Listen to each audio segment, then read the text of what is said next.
ये कहानी है एक गुजरे वक्त की, जब इक्तदार पर काबिज था एक यजीद के पास हर ताकत थी। फौज, अदालत, इदारे सब उसके कब्जे में थे और उसके इर्द गिर्द थे कुछ अजीब मगर बद किरदार। एक 70 साल की बदसूरत औरत जिसने जादू से अपना चेहरा, जिस्म, आवाज सब कुछ बदल लिया और यजीद को अपने शहर में जकड़ लिया। यजीद उसी का होकर रह गया।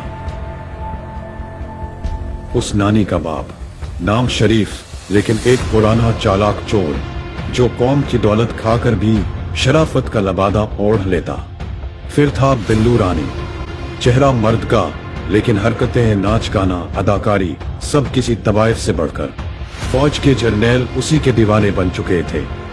यजीद नानी का आशिक, जर्नैल बिल्लू का आशिक। नानी जादू से हुकूमत बचाती, बिल्लू नाच से फौज को खुश रखता।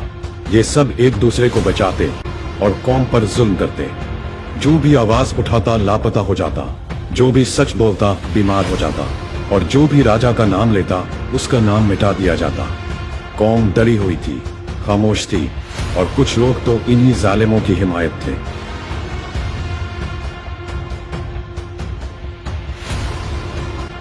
फिर आया राजा, ना खानदानी सियासतदान, ना फौजी जर्नैल, बस एक सच्चा उसूलों पर खड़ा शख्स जिसका दिल सिर्फ कौम के लिए धड़कता था।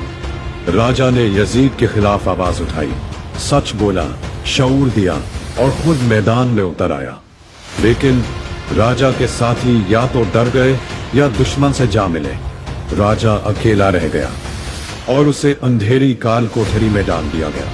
वहां उस पर तशद्दुद हुआ, दवाएं रोक दी गई, डॉक्टर ना मिलने दिया गया और उसकी बीवी को भी कैद करके उस पर दबाव डाला गया। लेकिन राजा हारा नहीं, जख्मों से चूर मगर नजरिए पर कायम।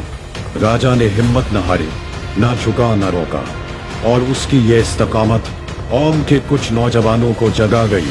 कुछ सरफिरे लड़के लड़कियां जिन्हें ना डर था ना लालच, उठ खड़े हुए। राजा के सच ने उनके अंदर आग जला दी और वो राजा के लिए जालिम फौज से टकरा गए।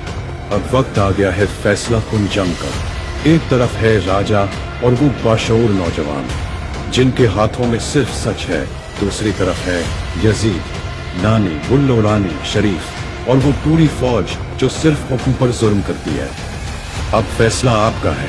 तू अब बताए, कमेंट में अपनी राय दे। क्या कौम राजा के साथ खड़ी होगी या फिर यजीद और उसकी नापाक फौज फिर से गुलामी का दौर ले आएंगे? कौम को अब चुप नहीं रहना, अब सिर्फ एक फैसला बाकी है।